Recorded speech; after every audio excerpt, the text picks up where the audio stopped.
Hey, this is Mike, and you're watching Real Black, and today we have the honor and privilege of being with Mr. Gary Owen, no S, Right. here at Helium Comedy Club in Philadelphia. Thanks for the tickets last night. I had a great time. Oh, I didn't know I left you tickets. Damn it. I'm on door deals. I ain't gonna lie to you. I've never seen this DVD cover. Oh, for real? Oh, well, we have to tell people. Like, a lot of people tune out after the first 2 minutes. This is on Hulu. This is called I Agree With Myself, but I've never actually seen the DVD cover. So I don't know who wrote this on the back, but it sounds like I'm really funny. So I appreciate that. Our friends at RLJ Entertainment. Yeah. Think Like a Man came out, that was good, and Think Like a Man was good, man. I'm still not sure why I didn't make the poster for that movie. I don't know what the fuck happened with that shit, you know? I remember my manager called me up when Think Like a Man came out. She goes, Gary, man, I got bad news. I go, what? I was like, she was like, you didn't make the poster for Think Like a Man. She was damn near in tears, you know? I go, oh, I don't give a fuck. I'm in the movie. I don't give a fuck about a poster. Then I saw the poster. I said, damn, they put every motherfucker on it but me. Shit. I thought they were gonna put like 2 or 3 characters, not 9 motherfuckers on it, but there's 10 people in the goddamn movie. How the fuck I get left off that bitch, you know? This is why I didn't make the poster. Honestly, got true. I didn't make the poster for Think Like a Man. Screen Gems called my manager, and they said, look, we love Gary, but we got 1 white guy on the poster already. We got Jerry Ferrera. We don't need 2 white guys on the poster. Plus, we passed Gary's name around Screen Gems, and nobody knows who he is. I said, well, that tells me there ain't no black people working at Screen Gems, because black people know who the fuck I am, you know? Like, like I literally... I gotta be the only comic in the history of comedy. I gotta cross over to my own race, you know? I'm really looking for the opportunity to speak with you for a number of years. I appreciate you being here. And for those watching, this will by far be the most watched episode of Real Black TV in history. Tekashi 6ix9ine. You're tearing up the internets. Yeah. With all this. Well, what I appreciate. Fake beef? You're fake beefing? Fake beef. There's no real beef with me. Okay. I don't get mad at anything on the internet because it's the internet. You know what I mean? There's nothing you can say to me that could upset me. But for a lot of people, that's the reality. Like, knowing what you had for breakfast is a big part of a lot of people's lives, you know. But what I appreciate about you is that you've managed to really find an identity on the net that services your quote-unquote brand, but at the same time, you don't have too many Tyrese moments. You don't No. You don't let it control you. No, and that's the thing. Instead of trying to get I think everybody wants to be liked. Mm-hmm. So instead of being liked around just your immediate circle, so to speak, now you want to be liked by strangers that have really no stake in the game. And what I've realized is 90% of the people that are making a lot of comments on social media, negative ones, they were never going to come see me. So my only focus on the internet is to service those people that have said, I came and saw you. That was a great show. And if they give me feedback negative, I'll take that into account. But if you've never paid to see me perform, then I'm not worried about what your opinion is really if it's negative. Well, I mean, what we've been talking to comedians, here at Helium for over a decade, and you're starting to see things change. What's great is that you have the gatekeepers no longer there, and a lot of people can sort of open their own door and create their own lanes. I see a lot on Vlad. I mean, you have a huge presence in terms of getting your personality out. And you're close to, as we speak, you're close to 1 million subscribers on Instagram. Does it monetary increase as well? Do you see the complexion or the nature of your audience change? Do people really come out to see, or are they just like, what's the nature of this whole? It's hard, I'm not able to look in the audience and be like, okay, now this show has 300 black people and 80 white people and 20 Spanish people. Right. My audience has always been predominantly black because that's the movies and TVs I've been on have been predominantly black productions. I'm happy there's more asses in the seats, period. You saw it the whole weekend, so that's and like I said, like, social media is one thing, but at the core, I think I've just kept peppering people, like they'll see me on TV here, they'll see me on an interview on YouTube here, or Facebook, might do a funny video on Facebook. You just keep peppering, and I'm more interested in the shares and the comments. When I do something on Facebook or something, I'm more into how many shares did it get, because that means more people are showing it to other people. Right, and then occasionally get a viral thing. Yeah, every now and then. Yeah, I've had. It's weird. It's the things you don't think is gonna go viral will go viral. Yesterday, my wife is making a cake for Memorial Day. As she's making it, I see her put her finger right in the icing, put her mouth right out of the container. I said, just put your finger in the icing. She said, ain't nobody eating this cake but people in this house. And everybody in this house either came out of me or came in me. I said, eat that motherfucking icing. Eat that motherfucking icing. And the things you think is hysterical might get like 100 shares. Right, but that Tekashi thing, that clearly... That was a plan. What happened was, I was scheduled, and I went on the Breakfast Club on a Tuesday. Tekashi went on Thursday or Friday. So I'm watching an interview, and I see how he's really giving it to Charlamagne. But Charlamagne's giving it back. And it made for great radio and great TV. So I was like, I'm really enjoying this interview. It wasn't like I dislike or like Tekashi. And the same with Charlamagne. I like Charlamagne. I know him, but I don't know Tekashi. But I was like, okay, this kid's not stupid. He knows what's going on, and he knows what he's doing. He's fanning the flames because it's drawing more traction to him. So I was like, I called my manager. I said, yo, I get to New York Monday night. Is there any way we can find a makeup lady, a professional makeup lady, to come to my hotel room Tuesday morning? Because I was getting picked up at 8. So the makeup lady got to my room about 5:30, 5:15 a.m. It took her about a little over 2 hours. Like everything was exactly like him. And when I walked in, nobody knew I was going to do it.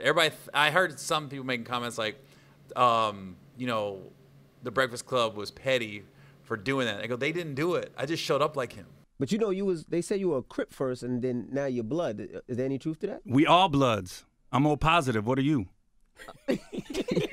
Right. So what are you? You know what blood type you are?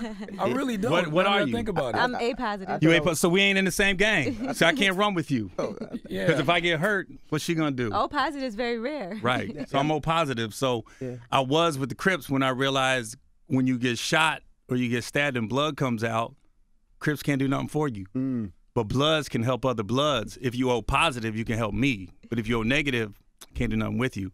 The nature of social media also is a lot of people, they get addicted to the likes. It's like they're constantly, and I think it really affects creativity on a certain level. And it's great for comedians because as soon as something happens, you can make a video about it.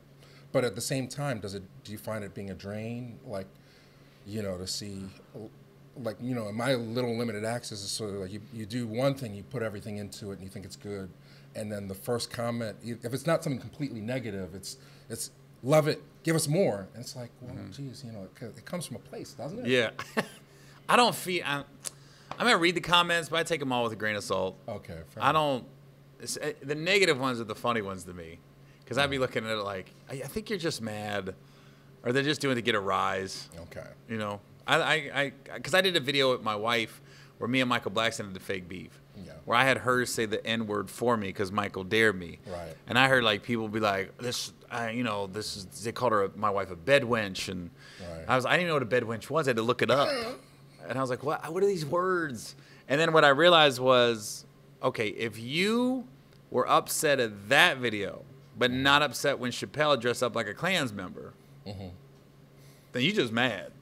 Because it was the same thing, just opposite. But the game has changed. Like I've talked, Guy Torrey was here, and he was saying there are a lot of people. I don't think anybody's losing money over it, but there are a lot of people that are getting work as stand-ups that have never even been on a stage, and just on the basis of their popularity, the owners feel they can be a draw or whatever. And I'm never gonna knock somebody that are using whatever tools they can to make money.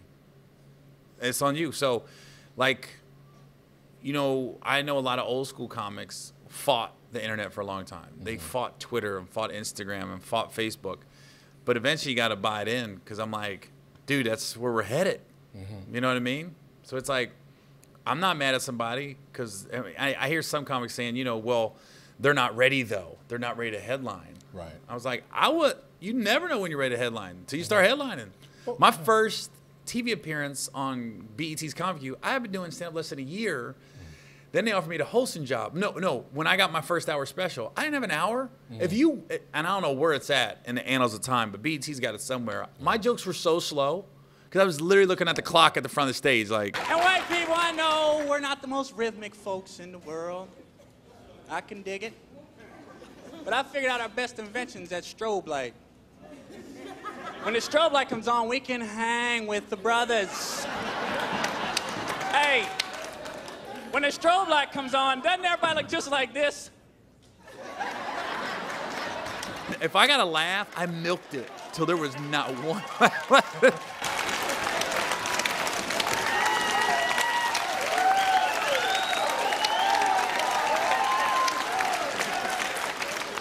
But as soon as it goes off, this turns to this.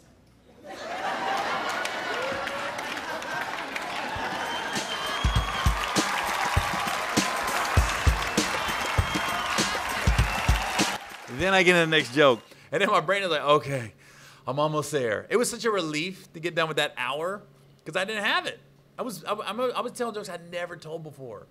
So when does it become natural? Like for the people that are watching who are big Gary Owen fans and or just aspire to stand up. I mean, I think in the I don't know how you feel about the BuzzFeed article, but I thought it was very in depth in terms of your come up. So I don't want to regurgitate like your whole life experience. But one thing that I'm always curious is about, like, from knowing that you had an interest or the people liked you on stage to being really good at it and comfortable and knowing how to control a room. What are some of the gems that you can drop for audiences in terms of like just how do you build that hour? How do you make sure that the audience stays entertained?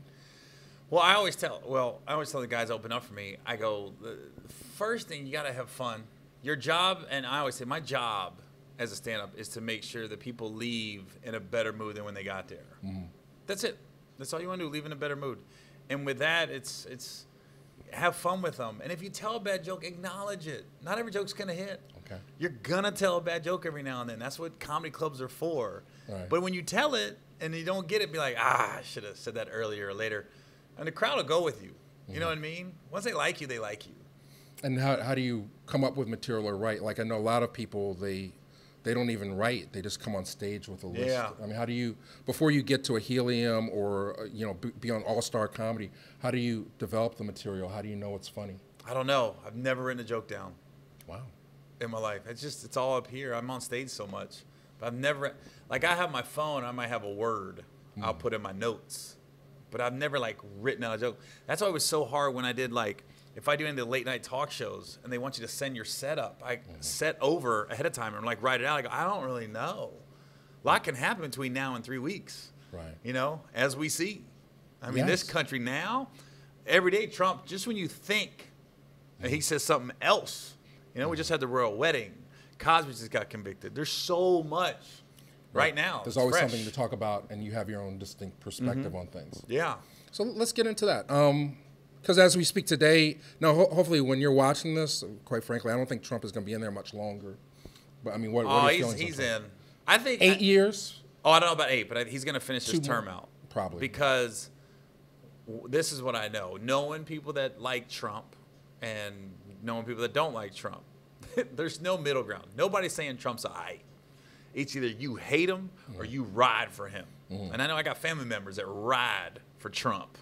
And it's shocking because we have to have a rule and whenever we do family functions now, we can't talk politics because it's just, they're so passionate, about it. I think you're a really political dude. No, I don't think so. I mean, I'm more of like this.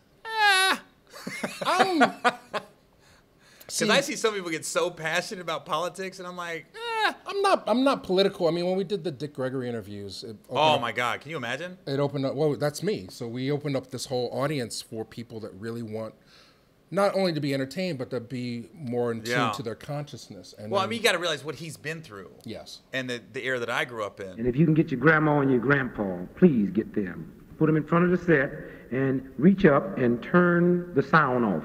So all they can see is just them niggas spanking and looting them towns, and then you reach and pull out your Declaration of Independence and get back behind them and read it as loud as you can. We hold these truths to be self-evident that all men are created equal and endowed by the Creator with certain unalienable rights, that when these rights are destroyed over long periods of time, it is your duty to destroy or abolish that government. When people say Trump's stupid, I'm like, no. He got the stupid white people to vote for him, is what he did. They're the dumb ones. You know what I mean? Yeah. Because let me tell you something. If you broke and white in this country, that's your fault. Right. I don't give homeless white people money. I'm like this. You can get a job. Right. All this shit was all set up for you to make it. You know what I mean? You got no excuse to be a grown white man with no employment. Right. I think the government should say, grown white men that aren't disabled, you are not allowed to get unemployment. You're not allowed, because that's your fault. That would be my rule. And I'm coming from a dude my stepdad has never had a job. I literally saw my stepdad try to tell one of my brothers, you ain't got to work, man. Just fill this out. I'm like, really? That's where we're at? And that's why I'm ostracized from the family. Because I'm like, I'm not doing that shit. Yeah, ambition. I mean, I admire, again, I admire you because you set a course for yourself. And I think that's part of we're talking a lot right now in 2018. There's clearly the system isn't working for a lot of people, and there's a lot of disconnect. And as a result, there's a lot of pointing fingers at one another, blame. But yeah, you're proof positive if you just look at yourself. And a lot of times when I listen to your podcast, you look at situations where you feel uncomfortable, but then you always bring it back to what was my part in the equation? Where do I take ownership of things? And I really appreciate that about you. Yeah, because I know when this airs, some people are going to tune off the rest of our conversation when we start talking about Trump. Of course. And I didn't say I hate him. Because I really feel like I always try to give people like a second chance. And I always feel like I'm giving Trump like a third, fourth chance. And I'm like, I literally want to shake my teeth like, would you not say that? You're a fucking president. Don't say that, dude. Well, you know, I want to be like this. And then you see a moment where I was like, okay, he can do something good here. And I'm like this, fuck. I'm like, I know it sounds awful, but who's ever our president, I try to root for, because that's our guy. And I hate it. I'm not saying I'm apolitical, but my attitude is like, what can we do about it other than really start talking about things and figuring out where we want. And there's two forces at work. There are people that want things to go back to the way they were, and there are people that want things to move forward. And if there's no more land, we got to work this out. Who's coming next? President right now, who do you think would have the best chance of running against Trump? And not only winning, but kind of getting bring us back together a little bit. Well, I think Bernie's making a big play for it, but he's old. Right. Right, but he's not out of the race. He's doing things every day to keep his constituency together. But I think the biggest problem, from my standpoint, was corporations control everything. So whoever's got the most money is probably going to be the one that gets promoted and advertised and marketed to the point where, we can see him, we can imagine that person being president. But nobody wants to give up the reins. There's nobody. It's so easy for. I think Obama got him because he didn't really have a track record. There was nothing. There was no dirt on him that they could pull from 20 years ago. And that lets you know how clean he was. You Exactly. don't think they tried? If they're coming after Trump with this Stormy Daniels shit, I'm like this, dude. You don't think they was digging? They was digging. Either Barack's got some ride or dies. Right. You know what I mean? No, I'm like this. You don't think they was digging on So that's who you need, somebody that is almost unimpeachable image-wise to run things, but actually has a little bit of sense that they're not going to take things completely off the rails. But it's two forces at work. So I just think, one of Dick Gregory's last shows, he's like, look, God is in control. It doesn't matter who wins. There are greater forces at work. But I do think that things are being dismantled in a way that it's going to take a long time to get things in order where it works for human beings. But I also think the media fans these flames, right? Oh, of course. And they make a lot of people think like, oh, we're about to be at a race war. and people are at each other's throats, black and white people a lot. When I always say my day-to-day life, I don't see that. I said, come to my show, and that's a better how can I say it? That's a better picture of society. Barometer gauge, yeah. Yeah, because you got black women just laughing, yeah, having I think a good time. most people don't think about this stuff every day, all day. Yeah, but you watch It's the about news, survival. they will make you think that. Hey, I just want to take a second on this Sunday and just say fuck you, Donald Trump. Fuck off. All right. Everybody have a good day. The thing about Trump is, even though his tact is awful, Right. The way he treats people's awful. Yeah. You know, he's fanning these flames. Like, I don't think he's a racist. I really don't. With his history, what I think is he's out of touch with society because he's way up here as far as financial, and he's kind of lives in a bubble, Donald Trump bubble. He is the bubble, basically. And I think when the racist people came out like, this is our guy, he didn't shut that down. I think whoever was in his ear was like, yo, those are votes. Don't bite the hand that's feeding you, so to speak. And I think that's what happened. He didn't defeat, like I remember John McCain when he was running against Barack. And somebody said, I heard, this old lady stood up and was like, I heard Barack's Muslim, he's communist and all this other stuff. He's a terrorist. Not communist, he's a terrorist. And John McCain shut her down. He goes, no. He's not any of that. He's an American. He goes, he's a good man. We just have philosophical differences on how we feel the country should be run. Trump wouldn't have did that. Trump would have been like this. Maybe he is. I don't know. Because he knew that was a vote. You know what I mean? Because he really... Trump... I'm just going to leave it to the commenters on this. Well, personally, if you say, give him the benefit of the doubt, I'll say he's a narcissist who surrounds himself with the wrong people who happen to be completely racist. His people are racist? The people he surrounds himself with, the people who are in his ear are straight racist. Yeah, you could. I mean... And he's got a track record. He's been surrounding himself with those people since 1972. So Well, you know more than me.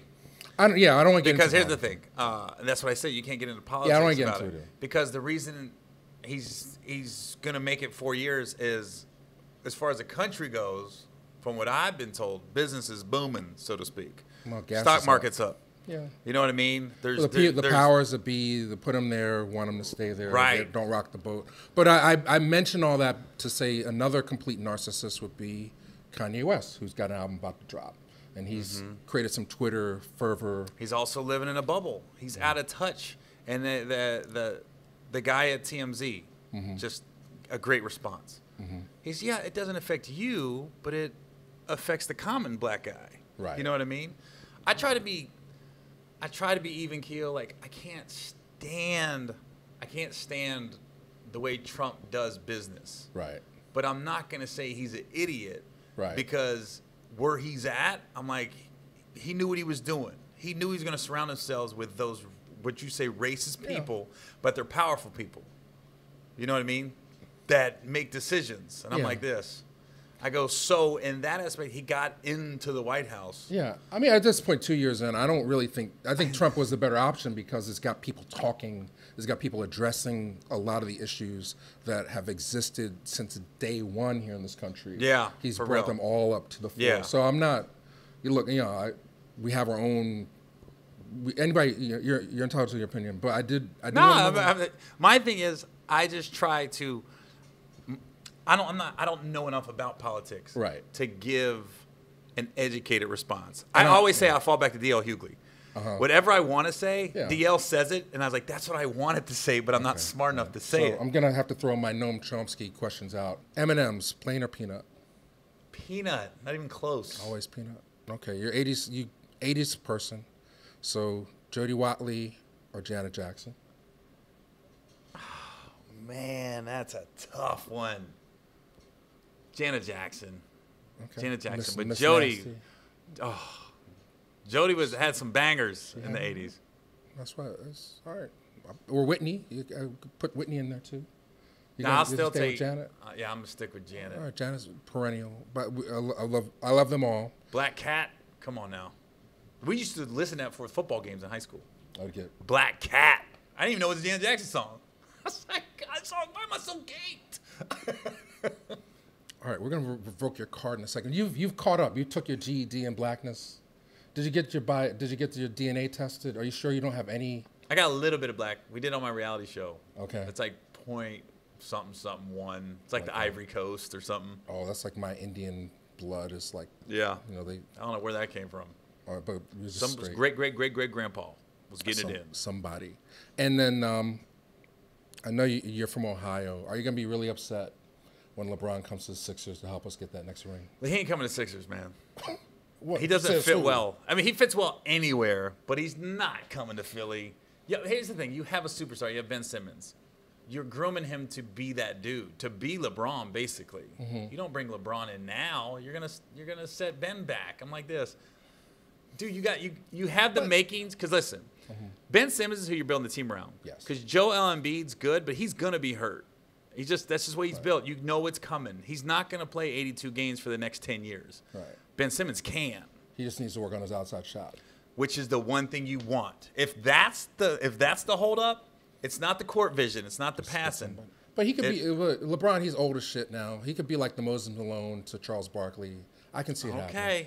Okay. He's going west. If he leaves Cleveland, he's headed west. He's not going to stay in the East. I'm a It's the only thing he hasn't done. Well, yeah, he's in Hollywood now, so chances are he's going to go west so he can be closer to his businesses. But so I'm not disagreeing with you, but I know as a Phillies fan, like the window's so small. Like this was the year we were all feeling at Villanova and Eagles, and then the Sixers kind of tanked it. So you guys had fool's gold though, because you ended the season so strong, but you didn't play a lot of strong teams, and you thought the Heat was like a strong team. They were. When I saw it, I go, the Heat is just aight. Yeah, but I was like, 20 points. It's not Boston. They're gonna be scary. They're scary now. Can you imagine? Just think. Can you imagine if Boston goes to the finals and wins it against Golden State? Nobody sees that coming. Because I remember Detroit played the Lakers when the Lakers signed Malone and Peyton and Kobe and Shaq. And I remember watching. Going into that, it was Lakers in 4. Everybody thought when the Lakers beat the Spurs, that's it. Right.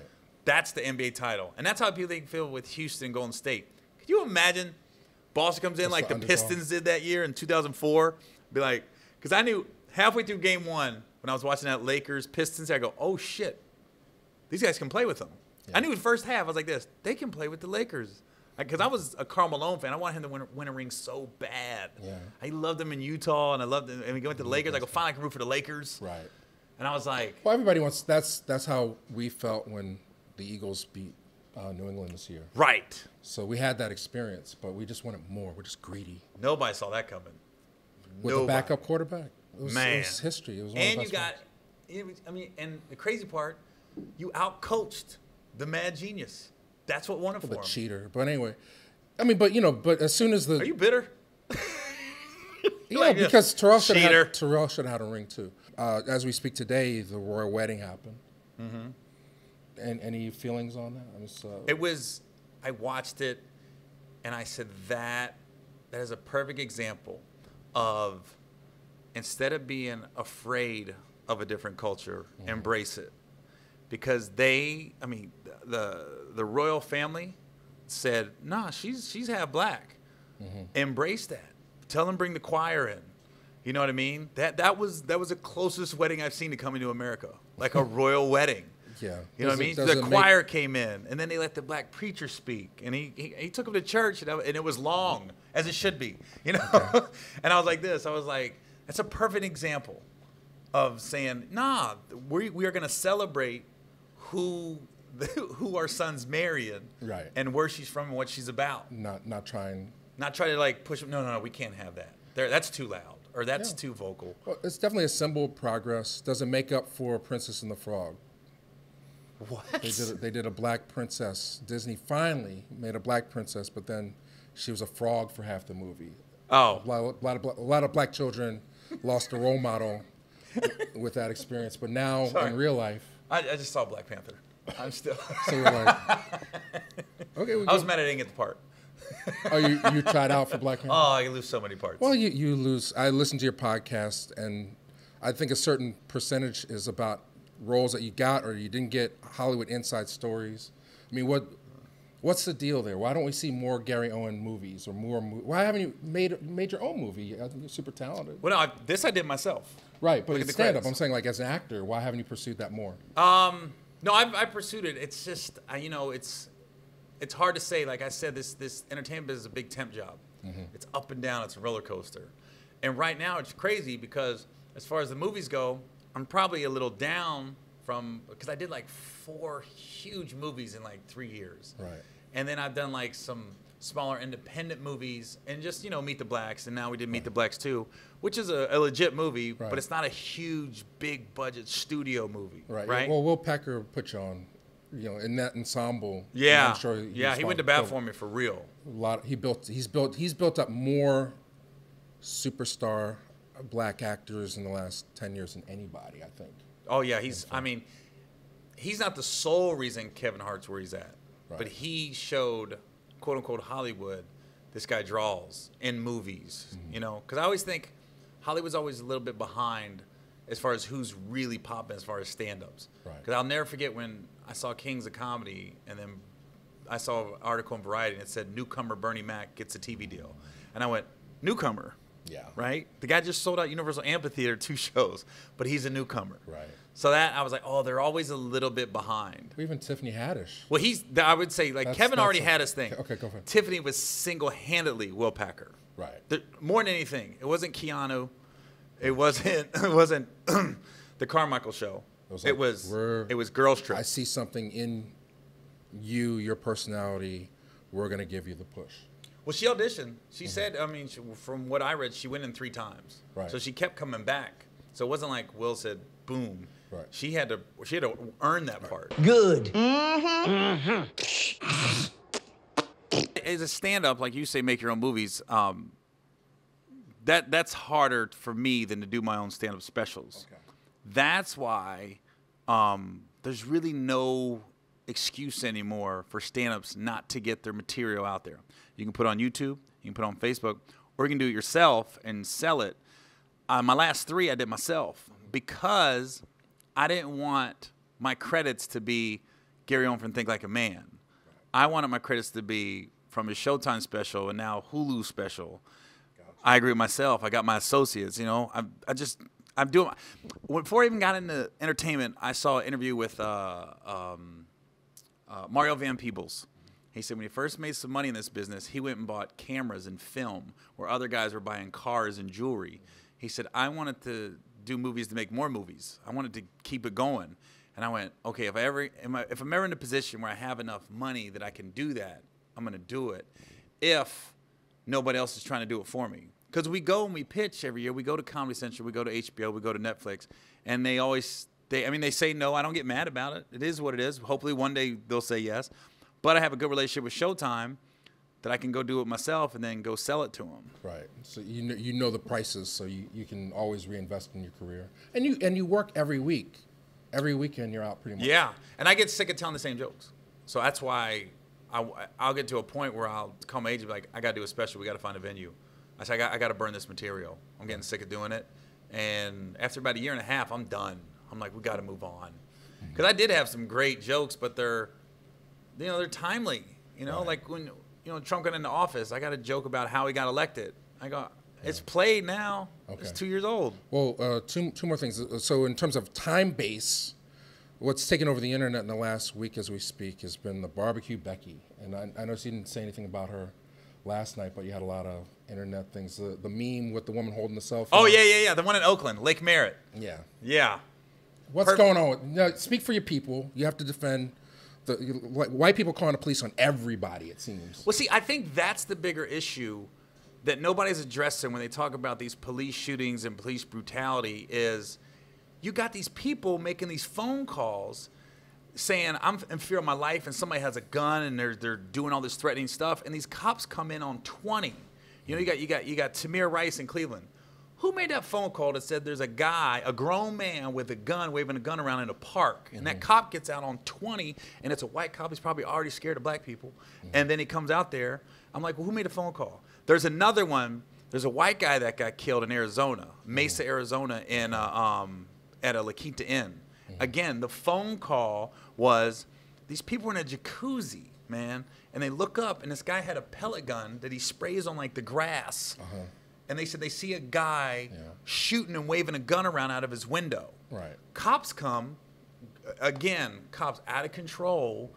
The guy clearly is fearing for his life. He's doing everything the cop tell him to do. And they still. So he's on his knees. He's got his hands up, and he's freaking out. The cop's yelling at him, and the cop keeps saying, "If you don't do exactly what I tell you to do, this is going to end badly. You might not make it." He keeps basically threatening him. Right. The guy's crawling like the cop tells him to on the ground.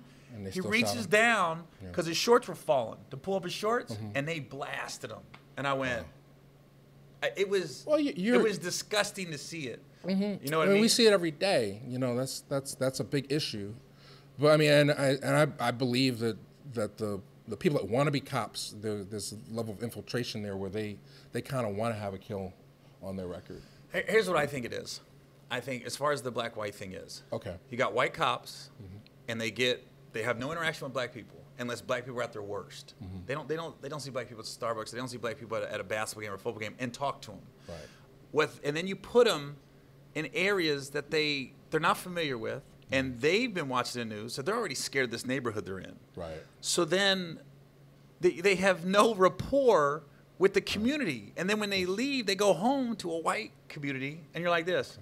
I mean, to me, it's a very simple solution. One, you have to hire cops, not on all the shifts, but you have to have at least 1 or 2 cops on every shift from the neighborhood that knows people. Right. And this should be part of the protocol that even though you're off work, you have to go to a couple high school football games. You have to go to a couple high school basketball games. Right. So people see you out of uniform and you get to know people. Look at Officer Norman in Little Rock. Perfect example, white cop. The black community loves him because he gets out of his car and he plays with the kids. Right. Or he opens his trunk and he's got toys or candy or just something little, and then senior citizens love him. Right. So when he does come across somebody that's not acting right, which is going to happen, instead of coming up with his gun out, he doesn't know who they are, he's like, "Hey, ain't you Gerald's son?" You know what I mean? There's some, well, that's a disconnect. You certainly bring things together. Now, this is legit. I don't know the answer to this. Somebody wrote a comment the other day. A lot of you, you're married. Actually, it's a big year for you, 2018, because it's like, 20 years in stand-up and 15 years of marriage, right? So that's those nice round numbers for people. He said, we put a lot of documentaries about the past and things on the channel, and one person's comments like, "Look, I'm white, my girlfriend's black, I don't see color." And no, you do. All right, we'll speak to that. My problem is, you see color, just don't judge people because of it. But we see it. That's the dumbest comment. And it's also irresponsible to say, "I'm going to raise my son or daughter not to see color." No, I have mixed kids. I have to raise them to see color. They have to be aware. But I also know, I always tell them, I said, I don't care if you feel like you got pulled over or a cop's treating you, don't argue with the cop. I go, let me and your mom argue with the cop. I want you to come home so we can argue about it later. Even if you know they're wrong, just yes sir, no sir. And I've made comments about that on social media, and then you got people making comments saying, "Well, you telling your kids just to be subservient." You know what I mean? I'm like, no, I'm just telling them I want them to make it. I think I'm 5 years older than you. In the past, I mean, this goes back. This loops all the way back around. In the past, there were barriers of entry, and the rule that I was brought up was you really have to be excellent if you're going to go anywhere in life. And now, especially social media reinforces the idea of celebrity in a way where they can get over it just by emulating the result, and people will accept it as being real and truthful. And I think there's nothing that can take away your 20 years of experience doing stand-up versus somebody who's new to it. But then, in the court of public opinion, everybody's voice is equal. I mean, are we at a level where you can raise your kids and basically say there's no racism? You can do anything that you intend to and have success at it. Or how do you navigate that lesson within your own family? To do what? Hard work pays versus immediate gratification. Well, I mean, take my wife for example. She's a black female. She's got her own business. It's a travel company, but I invested in it. You know what I mean? Like, I invested in the company, but my name's not on anything because I wanted her to be the only minority, completely owned black travel company. You know, because she's a black woman that has her own business. Nice. Basically, I'm a silent investor. I Exactly. gave it up front, but she runs it. It's her shit. That's it. I mean, what I just tell my, I don't listen. We don't harp on race in our house. It's not every day. It's not like you're black and I'm white. You're black and I'm white. You can't get this because you can't get this because you're white. Right. You just, at this point, you're like, just work hard. You know, if something comes up, it comes up. Because we got a 27-year-old. Okay. He's fine. He's doing great. Right. He's working.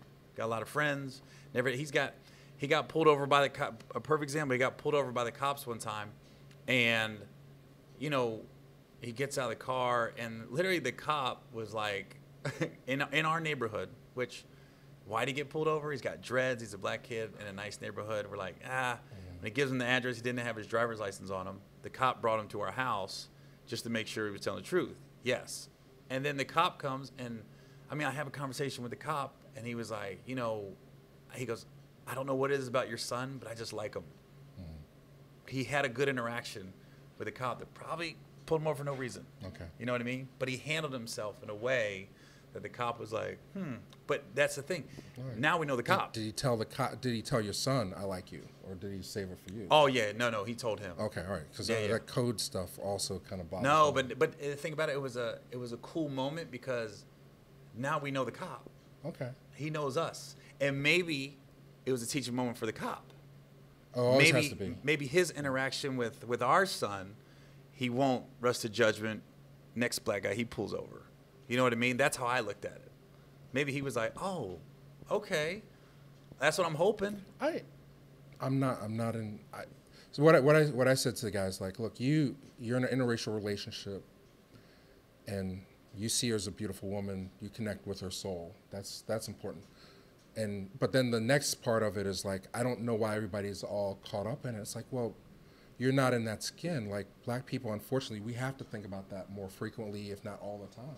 Oh, without question. I don't know that. Yeah. I don't. Yeah. So That's I think with my stand-up how it resonates, because I've never acted like I know what the black experience is. I do it from a white guy that experience. And if you notice in my act, I don't call women bitches and hoes either. I just don't do it. right. It's a level of respect because I feel like I have before my act, but I just stopped because if I do that, I feel like, you know, It's a black level women of can take pandering. it some kind of way. Yeah. And it's like, I'm just trying to, all my jokes, I come from a place of, I'm trying to be very respectful Right. of black people in my jokes. I don't think I've ever done anything that's been like, just, oh, how could he say that? Even when I talked about the black Twitter in my act, I just talk about how I don't even really acknowledge that because everyone I saw on black Twitter that came at me when I did the Monique video Right. is just angry. There's one thing to be pro-black. I'm all for that. Right. But there's also anti-everything but black.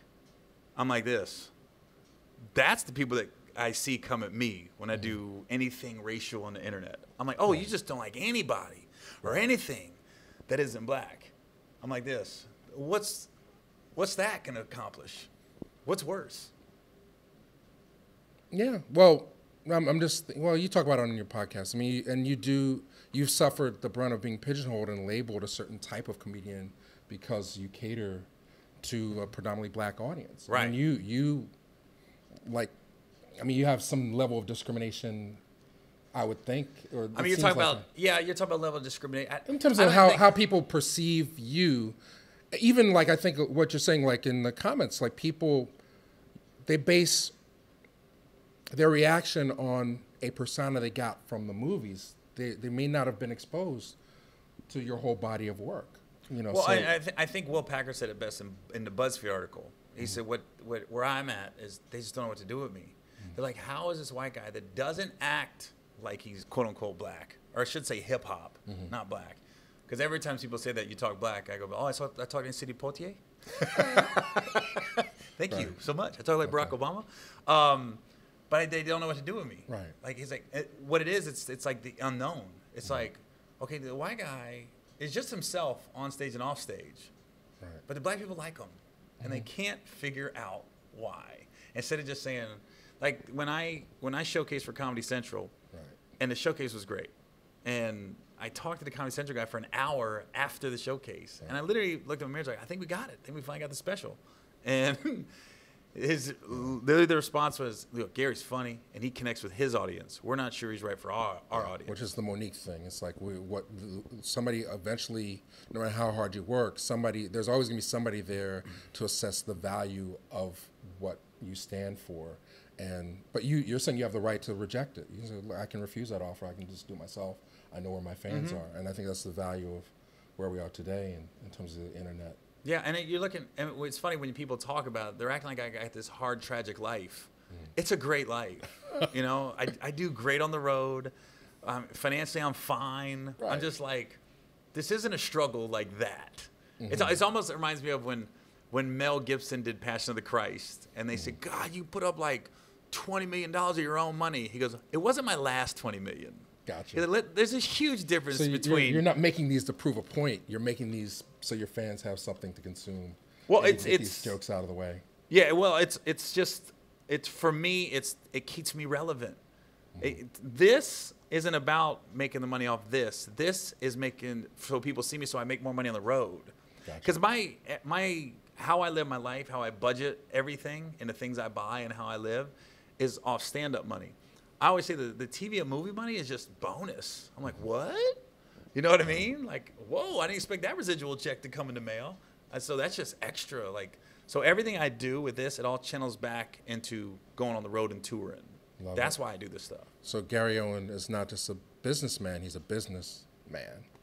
Yeah, like I don't know what that means. Told you. You I got a GED. Where can people look out for you, and what's the next move? Everything's Gary Owen Comedy. Everything. All my social media. Right there. Gary Owen Comedy. That's everything. And that my website's GaryOwen.com. That's always got my tour schedule on it. So I got the movie coming out October 31st called The House Next Door with Cat Williams and Mike Epps. And then sounds like fun. Deion Taylor directing? Deion Taylor. He was you just know your shit. Well, he was just on the radio show. He was just talking. Oh, yeah. You know your stuff. The director of Traffic. Anyway, go ahead. I haven't seen Traffic yet. That was fun. Paula Patton. Good? Well, it's the best I've seen Paula Patton, yeah. Oh, that's hysterical. Yeah. That's another movie I thought I had. Baggage Claim. I thought I had that one. I went in like 4 times, and I kept getting called back. And I was like this. And then at the last minute, they just went, we're going to go a different direction. I went, God damn it. Because I don't live in L.A., so I got to fly out. Okay. So and it's not their fault. That's the nature of the beast. But I was like, God damn. Would they just send me the offer? So the rejection. But, you know, it's... All the rejections, but once you get that yes, you forget all them no's. You like movie money better? You like the catering and all that? Or you just like the idea of working with your friends? I mean, like Cat Williams, Mike Epps, that sounds like just fun all day. But Yeah. I didn't have any scenes with Cat. All my scenes were with Mike. But one hand feeds the other. The more movies you're in, the more people see you, the more they come see your stand-up. Okay. So it's all, because it's funny, man. If I go too long without doing a movie, I'm like, I really miss movies. But then if I'm on a movie set too long, I go, I can't wait to get back on the road. So it's you know. See, you love what you do. That's the best thing in the world. And I knew it. I knew it from like 6th grade. I'm gonna be a stand-up. I didn't take the ACT or ACT. I literally told my teacher I'm gonna be a stand-up. Wow. Okay. And she was like, what? I said, no, I'm gonna be a stand-up. Interesting. Well, I know you're class clown. I read the article. You class clown, and then you made a prophetic videotape saying that you were going to be famous. Oh, yeah, I did. And then I ran away from home, and my buddy has to take me to the bus stop. And he goes, what? I go, I'll make it. I got to get to L.A. I'll make it. I'm funny enough. And we had $13, so I could only get to Louisville.